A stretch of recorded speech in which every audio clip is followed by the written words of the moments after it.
Tol,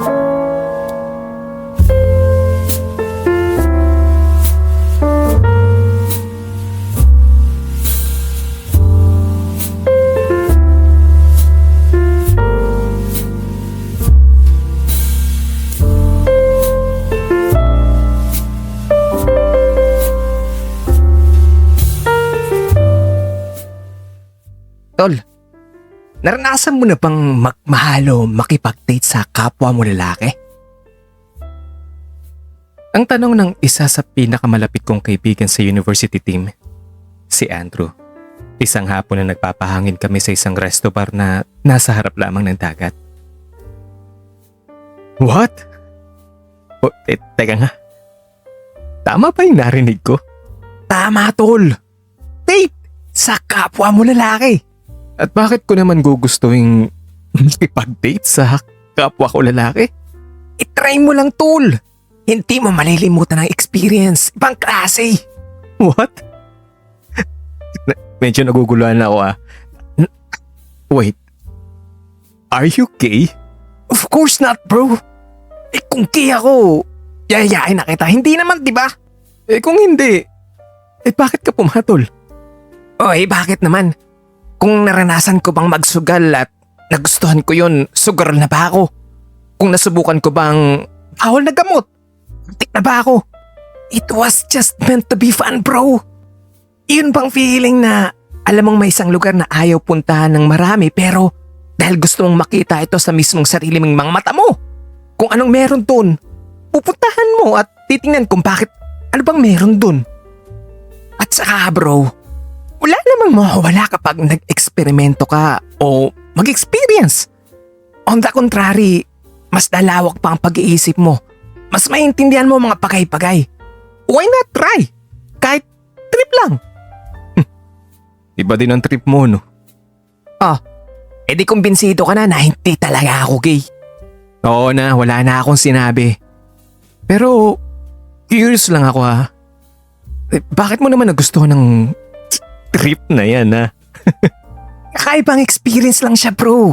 At hindi mo malilimutan kapag na-try mo, promise! Sira ulo. At sino namang nakasama mo sa trip na yan? Secret na yan. Sa akin na lang yan. Siguro kilala ko, no? Ano kasi? Hindi ka makasagot. That means yes. Hindi siguro. At paano naman nangyari na napunta kayo sa ganong sitwasyon na yun? Pinsan kasi yun ng kababata akong kaibigan na galing sa probinsya. Binisita nila ako sa bahay. Nagkataong ako lang nasa bahay nung mag-isa. Kaya niyaya ko silang mag-inuman at mag-movie marathon. Ayun, sa gitna ng panonood namin, biglang nag-ring ang phone ng kaibigan ko. Emergency ata yun. Ang sabi, sa pagkakatanda ko, inatake daw sa puso yung kasambahay nila. At siyang kailangan mag-drive papunta sa ospital kasi wala daw available Kaya yun, nagmamadali siyang umuwi pero iniwan yung pinsan niya sa akin, binili niya na doon daw muna yun. Nung time kasi na yun, medyo nakakaramdam na ako ng, alam mo na, pagkalasing. Tapos, medyo napunta na yung eksena doon sa movie na medyo, alam mo na, napansin kong sunod-sunod ang tingin niya sa akin. Ewan ko ba kung anong pumasok sa isip ko nun. Sa lakas siguro ng loob ko nung gabing yun, dahil sa kalasingan na rin, nasabi ko sa kanya, natanong ko siya kung gusto ba niya. Nagulat nga ako nung hindi siya tumanggi. Tapos yung lumapit siya. At yun na, doon na nagsimula lahat. Yun lang? Siyempre, humantong kami sa exciting part. What do you mean sa exciting part? Sekreto na namin yun. So I'll take that as a yes. Sira ulo. Alam mo, bitin ka talaga magkwento. Diba? Pati ikaw na curious din. Ipang topic na nga lang tayo, bro. Sa totoo lang medyo nawiwirdo ka na ako sa'yo sa mga pinagsasabi dyan, sa mga kunikwento mong yan. Ang nasabi ko na lang sa kanya. Pero sa totoo lang, ramdam kong may napukaw na curiosity ako sa kanyang kwento. At ang topic na yon ang tumatak sa isip ko. Isang araw nilagnat ako. Kaya hindi ako nakasali sa practice ng team. Bagamat pumunta pa rin ako sa stadium para manood sa practice ng mga teammates ko. May pinaghahandaan kasi kaming laro laban sa sister university namin. At dahil kami ang reigning champion, bigay todo ang pagpapractice ng team namin. Nakaupo lang ako sa isang parte ng stadium sa upuan ng mga audience. Malayo sa mga nagpa-practice na kasama para hindi nila ako mapansin. May mga nanonood ring mga estudyante. Kahit naman kasi kailan kapag nagpa-practice kami, marami pa rin gustong manood sa amin. May mga tagahanga, mga taga-suporta, mga kaibigan, o mga babaeng may crush sa mga players. Tumayo ako sandali para bumili ng popcorn sa kantin. At nung naglalakad na ako pabalik ng upuan, bigla naman akong natisod. Natapon ang popcorn at soft drinks na pinili ko. Buwisit naman oh. Ano ba naman? Kung saan kasi nakatingin eh. Buwisit. Ang narinig kong galit na boses ng isang lalaking estudyanteng nanonood sa practice. Nung tiningnan ko ang kinaupuan niya, parang gusto kong tumawa. Nagkalat ang popcorn sa buhok niya, sa t-shirt, at ang kanyang pantalon na kulay puti pa naman ay nabasa ng soft drinks na natapon. Sorry talaga bro, sorry. Ang nasabi ko na lang, hindi malaman kung tutulungan siyang linisin ng sarili o idampi ang tissue sa hita niya para matanggal ang pagkakabasa nito. Bro, ito, tissue. Sabay abot sa tissue na kasama ng binili kong popcorn. Tinanggap naman niyang iniabot kong tissue. At habang nililinis niya ang kanyang sarili, nakonsensya naman ako at ang tanging nagawa ko na lamang ay ang maupo sa kanyang tabi. Tumayo siya. Hindi ko malaman kung saan siya patungo.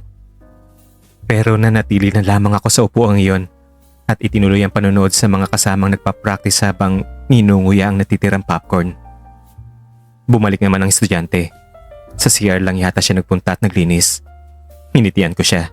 Sinuklian naman niya ako ng simangot. Wala namang kaming imikan. Bagamat napansin kong tutok na tutok siya sa pinapanood sa mga nagpa-practice. Iyon bang parang aliw na aliw sa laro. Sigurado akong bagong mukha lang siya sa campus. Sa palagay ko nga ay isa siyang transferee. In fairness din, maganda ang forma ng mama. Bakat ang malalaking biceps sa sleeveless ng kanyang t-shirt at halata ang matipuno niyang dibdib. Napahanga ako sa forma niya. Bagamat nasa 5'6" lang kanyang height, proportioned naman ang hubog ng katawan niya. Tuloy, nanumbalik sa isip ko ang palaging nauudlot na plano mag-gym. Halos perpekto na sana kasi ang forma ko. May tangkad na 6'3" at sa paglalaro ng basketball, okay naman ang katawan ko. May malalaking hita, pero kulang lang talaga sa forma ang aking dibdib, abs at biceps. At hindi nakukuha ang magandang forma ng mga ito sa paglalaro lamang ng basketball. Kailangan talaga ng pag-gym. Gusto ko sanang tanungin siya kung paano niya napaganda ang katawan niya, kung saan siya nag-gym, at kung ano ang mga exercises na ginagawa niya. Mga tips kumbaga sa pagpapaganda ng katawan. Pero inunahan ako ng hiya. Ikaw ba naman na sinisimangutan niya? Natapos ang panonood namin ng practice na wala kaming imikan. Hindi ko na lang siya pinansin. Pero at least, sa sarili ko lang, naiparating ko ang taos-pusong paghingi ng sorry sa kanya. Tinabihan ko siya at nginitian. Siguro naman sapat na iyon na alam niyang hindi ako ganyang kasuplado. Kahit nakasimangot siya sa akin. Naintindihan ko yon. Hindi ko na lang pinatulan. Ilang araw na lang iyon bagong nakatakdang laro. Medyo maayos na ang pakiramdam ko. Pero hindi pa rin muna ako nagpa-practice. Ganon pa rin ang ginagawa ko. Nanonood sa mga kasamahang nagpa-practice. Ayaw ko kasing mabinat at sa araw pa naman ang laro. Kaya pinagpasya ng coach namin na huwag muna akong sasabak sa practice. Nasa ganon akong pagmamasid nung napalingon ako sa isang parte ng stadium. Nandun na naman si Popcorn Boy. At seryosong nanonood ng practice. Napangiti na lang ako. Naaalala mo ka at ayos niya ng aksidenteng nasabuyan ko ng popcorn at soft drinks. Para naman akong na-excite nang makita ko ulit siya doon. Para bang gusto ko talaga maging kaibigan siya. Bumawi sa mga nangyari. Ang ginawa ko ay bumili uli ako ng popcorn pero dinalawa ko na. At 2 soft drinks na rin ang pinili ko. Sinadya ko talagang dumaan sa harap niya at pabirong hinarangan siya sa kanyang panonood. Nung napansin niyang matagal kong pagharang, tingnan niya ang mukha ko. Hi bro. Promise hindi ko na talaga itatapon to sa'yo, itong popcorn at itong soft drinks na to. Oh, ito. Bumili akong ng tigisang extra itong 2 para sa'yo. Ito, isang popcorn at isang soft drinks. Sana tanggapin mo. Sorry nga pala. Gusto ko sanang pumawi sa'yo ngayon. Yeah. Salamat dito. Nagkabala ka pa talaga. Ano ka ba, wala yun. Sa totoo lang nagigilty kasi ako sa nangyari kaya eto, gusto ko sanang bumawi sa'yo. Eric nga pala. Eric ang pangalan ko. Ang pakilala ko sa kanya, sabay abot ng kanang kamay ko pahiwatig na gusto kong makipagkamay sa kanya. Inayos niya munang paglagay ng soft drinks at popcorn sa harap niya at tinanggap niya ang kamay ko. Nice to meet you, Eric. Edward. At yun na nga simula ng pag-uusap namin. Napagalaman kong kaya pala magandang katawan niya ay dahil gym instructor pala talaga siya. At hindi lang yun ang kanyang pinagkakabalahan. Karate black belter din siya at paminsan-minsang nag-instructor din bagamat ang priority niya ay ang pagtuturo sa gym. Sa isang iglap lang ay naging close din kami kagad-2. Transfer ka ba dito, Edward? Ngayon lang kasi kita nakita dito. Yes. May bago kasing tayo na branch ng gym namin dito. At akong na-assign na mag-manage. Kaya yun, naisipan kong dito na rin mag-aral para mas convenient. Ganun ba? Saan naman ang branch ninyo? Makapag-workout nga doon. Diyan lang, malapit lang dito sa university mismo. Walking distance lang. Nang totoo niyan, marami na nga mga estudyante ang member doon sa gym namin. Nice! Isang beses nga pupunta ako doon ha. Gusto ko na kasing magpaganda na rin ng katawan eh. Welcome ka doon. At gusto mo ako mismo mag-a-assist sa iyo kapag nagpunta ka na ron. Uy, maraming salamat. Siguro naman matutuloy na ang pinapangarap kong ganyang klaseng katawan lalo na yung abs mo. Naku, pangarap ko talaga yan eh. That's good. Sa kagaya mo matangkad, mas may enhance pa ang pang-akit mo kapag proportion at may formang katawan mo. At yung biceps mo. Tapos yung dibdib mo, yung kaha mo. Gagawin natin yan. Pagtatrabahuhan natin yan. Maraming salamat. Nga pala matanong ko. Mukhang mahilig ka yata sa basketball. Oo. At hindi lang mahilig Ilang beses na rin akong na-rehabilitate sa sobrang pagka-addict dito. Pero eto pa rin. Hindi maawat-awat. Lalong lumalala pa yata. Oy, ikaw. Hindi ka pa naglalaro ng basketball? Ganda ng height mo, ang tangkad mo. Naglalaro rin naman. Pero hindi kasing galing ng mga yan. Yan, mga nagpa-practice na yan. Ako? Kung ganyan lang sana ako kagaling, siguro masaya na ako. At lalo pa kung ganyan kasing tangkad mo ko. Ano ka ba naman bro? Practice lang yan. Nandun na tayo. Pero kulang talaga ako sa height eh. Wala sa height yan. Kapag maliksi ka, mataas tumalon, kaya mo yan. Madami naman diyang di katangkaran pero magaling maglaro. Kung sa bagay may point ka naman dyan.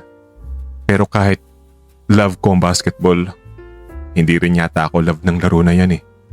Hanggang sa paghahanga na lang ako. How I wish na sana ay maging bahagi man lang ako ng isang laro.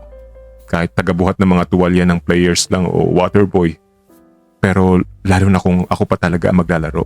O kahit magbigay ng ceremonial toss man lang. Yun, okay na sa akin yun.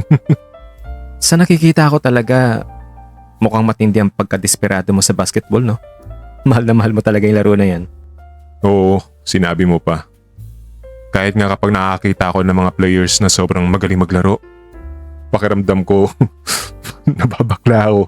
Sa totoo lang, kung pwede nga lang maligaw ng basketball player, siguro ginawa ko na yun sa sobrang pagkadesperado ko.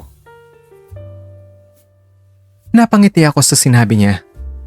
Parang may kung anong demonyong sumapi sa utak ko. Sumagi kasi sa isip ko ang sinabi sa akin ng kaibigan kong si Andrew tungkol sa karanasan niya sa kapwa lalaki. Parang may konting excitement din ako nadama. At naisip ko na lang na sakyan ko si Edward sa kanyang pagkadesperado. Yun bang biro lang, good time ko lang, lolokohin. Kaya ang sinagot ko ay, kung nagkataong basketball player pala ako at magaling, di pwede ako magpaligaw sa'yo. Oo, why not? Well, may hitsura ka naman bro. At doon na ako tumawad ng malakas. Tiningnan siya. Tisoy kasi ang kumag. May dimples, singkit na mga mata, pantay ang mga ngipin. Kung nagkataong babae nga lang din siya, sigurado niligawan ko na siya. Nahinto siya sa pagtawa nung napansing nakatitig na pala ako sa kanya. Bakit bro? Seryoso ako. Magpapaligaw ako sa'yo. Ang seryoso kong sabi bagamat drama lang yun sa akin dahil sa loob-loob ko, ay lolokohin ko lang talaga siya. Hindi lang pala ako may tama dito no, pati pala ikaw. Oo, hindi. Gawin nating seryosohan ng lahat, ano? Seryoso nga ako. Oo, di. Seryosohin nga natin. No problem. Pero dapat, maging basketball player ka muna, bro. Iyan ang kondisyon ko. Ang pag-i-emphasize niya sa salitang bro na para bang pinapaalalang lalaki ako at hindi babae na liligawan niya kung sakaling magiging basketball player ako. At isa pa, hindi lang basta-basta isang basketball player ha, dapat isa kang MVP player pa. Ha? Grabe naman to. Sobrang taas naman ang standard mo ha. Oy, kung hindi mo kaya, di quit na. Okay. Sige. Simula mamaya magpa-practice na ako. Mukhang seryoso ka nga bro ha. Pero kung seryoso ka nga talaga na matikpan ang sarap ng panliligaw ko, dalian mo na. At saka gusto ko kasali ka sa university team natin. Ang sabi niya, siguro iniisip niya na talagang imposible nang makahabol ako sa team kasi kumpleto na ang lineup at malapit na ang laro. Paano naman kung makahabol ako? Nililigawan kita. At agad-agad pa talaga. Paano ka ba manligaw? Ano bang gusto mo? Bulaklak, tsokolate, harana? Marunong ako kumanta. Wow. Pero ang gusto ko, all of the above na.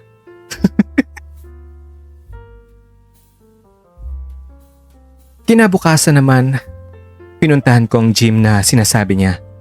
At totoo nga, isa siya sa gym instructor at bagong-bago ang kanilang mga equipment. Maganda, malinis, malawak at magandang ambience. May sounds at malaking TV monitor pa. Hey, kumusta? Buti na padayo ka dito bro. Ang bati ni Edward nung nakita niya akong pumasok. Naka-gym outfit siya. Kitang-kita ang hugis ng maganda niyang katawan. Pogi, hayop ang forma. Hindi ko lubos maintindihan ang sarili ko nang nakita siya. Muling pumasok sa isip ko ang trip na sinabi ng kaibigan kong si Andrew. Para akong kinikiliti ng kung anong hindi ko maintindihan. Parang may nag-udyok sa akin na pagtripan pa rin si Edward at ituloy lang ang panunukso ko sa kanya. At kung bumigay man siya, bahala na si Batman. Uy, hindi ka makapaniwalang dito talaga ako nagtatrabaho, no? Sorry. Oo nga. Ang ganda ng gym niyo bro. Nakakainganyo magpa-member. Oo, ano pang iniintay mo? Di magpa-member ka na. Pwede ba trial muna? Oo naman. Mabuti talaga, konti lang ang tao ngayon. Makapag-assist ako sa'yo ng todo. May baon ka bang damit or pang-workout na outfit? Yes. Nandito sa bag ko. Good. So, tara. Nang nakapagbihis na ako, inassist nga niya ako sa pagbubuhat. At habang nasa ganong ayos kami na nagtuturo siya, mas lalo pa akong na-challenge na ituloy ang balak na tuksohin siya. Pakiramdam ko kasi ay sobrang close na naming dalawa. Araw bago ang aming liga ng basketball, inanyayahan ko si Edward na manood kami. May entrance fee to pero binigyan ko siya ng libreng pass. At sa harap pa mismo ng pwesto. Tuwang-tuwa naman siya. Sisipot daw siya nun. Okay. So, hihintayin kita sa entrance para sabay na tayong pumasok ah. Araw ng laro. Nauna akong nakarating sa may bukana ng stadium. Hinintay siya. Tinawagan ko na lang coach namin at nag-alibay na sasamahan ko lang sandali ang pinsan ko at susunod na lang sa locker room para magbihis kapag malapit ng laro namin. Pumayag naman ang coach namin. Tabi kaming naupo ni Edward at sa mismong lugar kung saan ko siya natapunan ng popcorn. Siyempre, kumain na naman kami ng popcorn na naging paborito na rin niya. Masaya kami nagkikwentuhan habang hindi pa nagsisimula ang laro. Binalikan namin ang unang pagkakataong natapunan ko siya.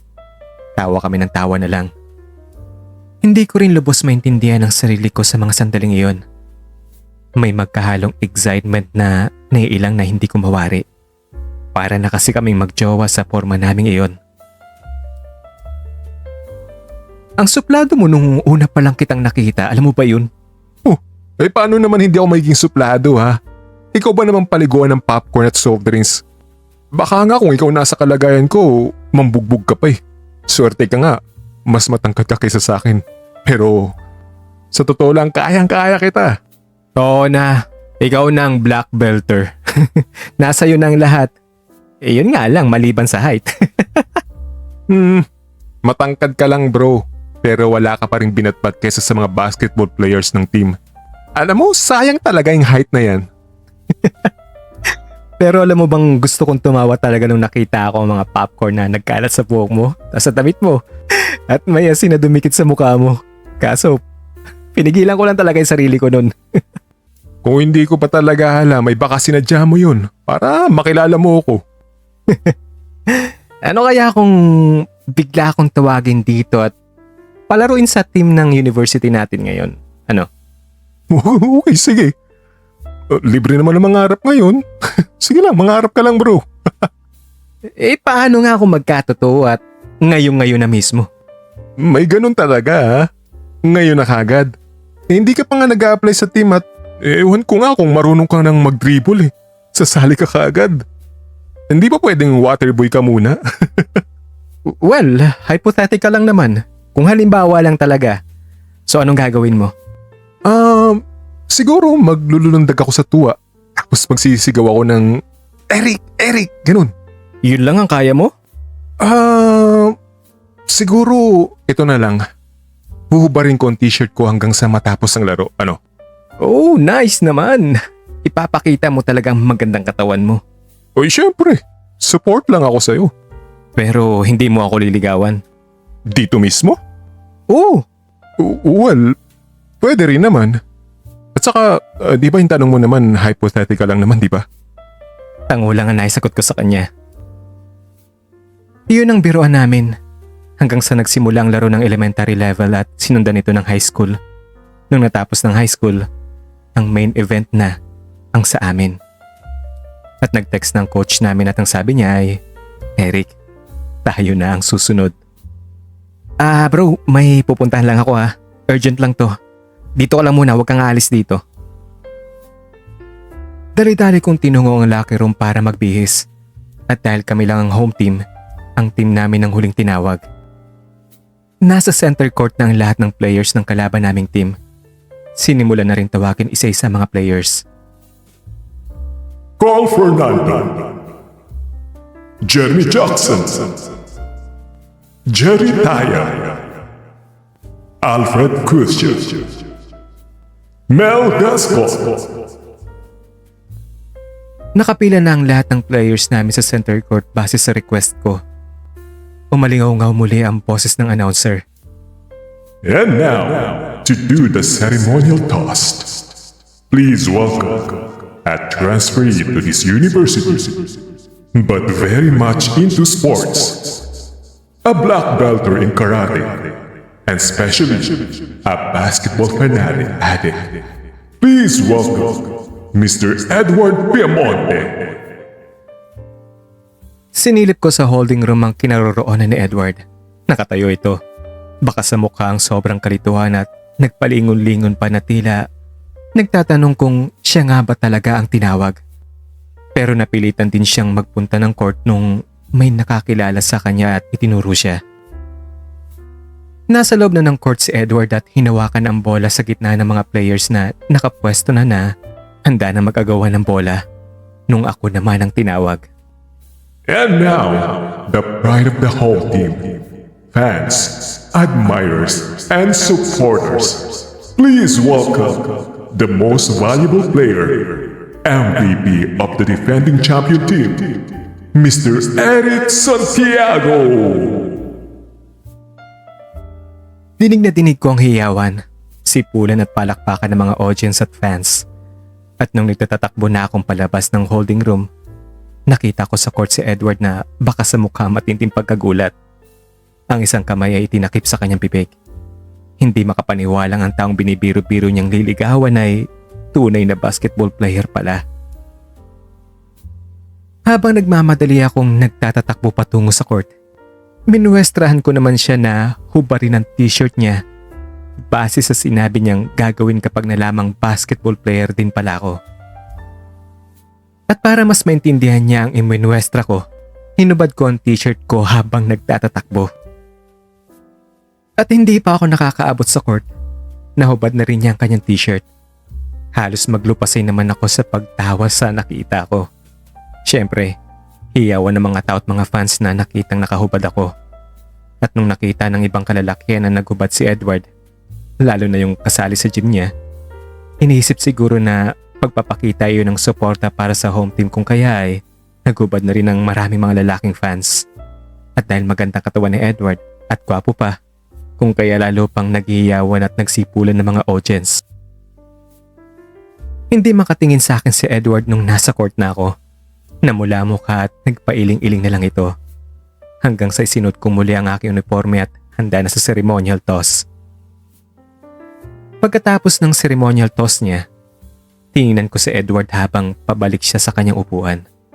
Nakahubad pa rin ang pangitas ng katawan.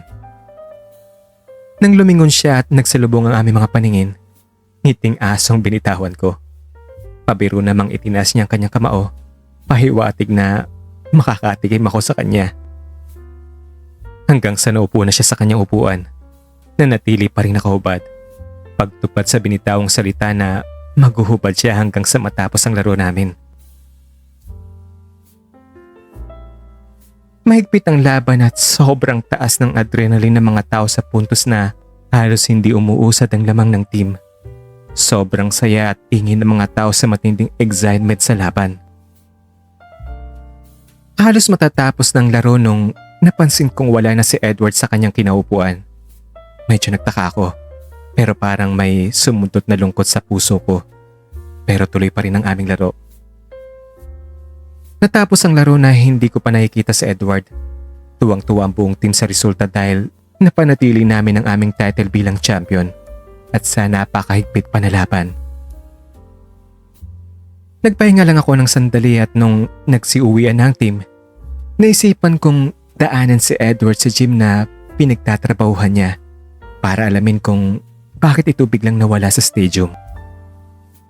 Bit-bit ang napsa ko, naka-jeans at t-shirt lang. Naglakad ako patungo sa gym ni na Edward at nang nasa bungad na ako ng pintuan, laking pagkadismay ako naman nung nakita ang nakapaskil dito. Isang signboard na ang nakalagay ay closed. Napailing na lang ako. Hindi ko maintindihan kung bakit siya umalis. Akmang lilisanin ko na sana ang lugar nang bigla rin pumukas ang pinto nito at simbilis ng kidlat na hinila ako papasok. Sa loob ay naramdaman ko ang pagkarati sa akin at bumagsak akong nakadapa sa sahig. Ipit na ipit ang aking katawan. Hinatak ang isa kong kamay at hindi ako makakilos. Lagyan niyo ng blindfold! Ang narinig kong utos. Ang boses ay hindi ko talaga kilala. Bitawan niyo ako! Ano ba to? Cool ka lang, bossing. Niloko mo ang boss namin. Kung kaya matitikman mo ngayon kung sino pinangga mo. Habang inilalagay ang blindfold sa mga mata ko, may isang taong nagtali naman sa mga kamay ko na nasa likuran ko. May narinig din ako naglock ng pinto. Magkahalong kaba at galit naman ang naramdaman ko. Yun bang hindi mo alam kung anong kasalanang nagawa mo at bibiglain ka na lamang? Tawan niyo nga ako, ano pa talagang kasalanan ko? Sige, sumigaw ka pa. Gigripuhan talaga kita sa tagiliran. Tumahimik ka. Wala na akong nagawa kundi ang tumahimik. Sobrang kaba ang nararamdaman ko sa pagkakataong iyon. Pakiramdam ko'y seryoso mga taong iyon, nasaktan talaga ako. Pinaupo nila ako sa isang silya at base sa ingay ng mga yapak nila, nasa 5 tao higit pang naron. Alam mo ba ang kasalanan mo, ha? Hindi ako sumagot. Hindi ko naman kasi talaga alam kung anong naging kasalanan ko. Ipinahiya mo ang boss namin, si Boss Edward. Kaya ihanda mong sarili mo dahil totodasin ka namin ngayon. Gusto ko na mag-react sa narinig ko nung may sumigaw din. Putik, may pulis! May mga pulis, takbo! At narinig ko ang mga yabag na nagtatakbuhan. Natahimik ang paligid. Higinalaw ko ang mga nakatali kong kamay. Doon ko lang din napansin na lumuwag na pala ang pagkakatali nila sa akin. Dali-dali ko namang tinanggal ang tali. At nung natanggal ko na ito, sinunod ko namang tanggalin ang blindfold ko. At laking gulat ko nung sa harap ko ay nanto nakatayo. Naka-uniformeng katulad ng sa mga waiters ang may 5 miyembro sa gym ni Edward. Ang isa ay may hawak na gitara at sa harap ko mismo ay isang mesa na puno ng pagkain at may kandila sa gitna at sa harap nito ay nakaupo si Edward. Naka-Amerikana pa. Gwapong-gwapo. Hayop ka. Tinahakot mo pa ako. Siraulo ka talaga. Sabay namang nagtawanan silang lahat at sunod nun ay nagkantahan sila sabay-sabay sa saliw ng gitara. Pakiramdam ko na mga oras na yun ay pulang-pulang pisngi ko habang pinapakinggan ko ang kanta ng grupo na aaminin ko ang galing nila. Mga tol, maraming salamat sa magandang palabasa. Kung pwede, iwanan niyo na muna kami. Ako nang bahala dito. Kaya ko na to. Matangkad lang siya pero hindi kakayanin ng basketballista ang karate black belter. Sige na, maraming salamat. Nung kaming dalawa na lang ang naiwan, binuksan niya ang isang nakalukot na streamer at isinabit sa dingding. Binasa ko nakasulat doon. Nang sabi, liligawan na kita Eric at wala nang atrasan to. Hindi ko lubos maisalarawan ang nadarama. Pakiramdam ko ay nag-flash ako. Hindi makaimik. Nakangiti lang habang tinititigan niya ang mukha ko. Alam mo ba na lalo kang gumwapo nung tiningnan kita sa court na nakaubad? Ay, ito ang kauna-unahang pagkakataon na maliligaw ako ng isang lalaki. Pakiwari ko ay lumulutang ako sa ulap sa mga sandaling iyon. Hindi makapagsalita. Hindi makatingin sa kanya. Hindi ko alam kung paano, pero kaya natin yan. Grabe bro, no? Nakaka-inlove ka pala kapag naglalaro. Hayop sa galing. Hindi ko akalain na literal na ma-inlove talaga ako sa'yo. Wisit ka kasi. Halos mamamatay-matay ako sa sorpresa mo. Napangiti lang ako ng hilaw. Pero sa kaloob-looban ko, para akong kandila na nakatirik sa gitna ng mesa naming iyon. Unti-unting nauupo sa kanya mga titig at papuri. Wisit. Para akong kinikilig. Bakit ako kinikilig? Ganito pala ang pakiramdam ng nililigawan. Ang nasabi ko na lang sa isip ko at nanatili lang ako nakangiti. Nung kinuha niya ang bote ng wine at nilagyan ng wine glass ko, nagmamadali na akong uminom para naman mabawasan ang kaba ko. Kain muna tayo bro. At habang kumakain kami, hindi naman maalis sa akin mukha ang kanyang mga titig para akong tinotorture na mga oras na yon. At sa gabing iyon, una kong naranasan ang sinasabi nilang trip sa piling ni Edward. Sobrang saya ko sa araw na yon. 2 klase ng basketball ang aking nalaro at naipanalo. Ang isa ay sa loob ng basketball court at ang isa ay sa piling ni Edward.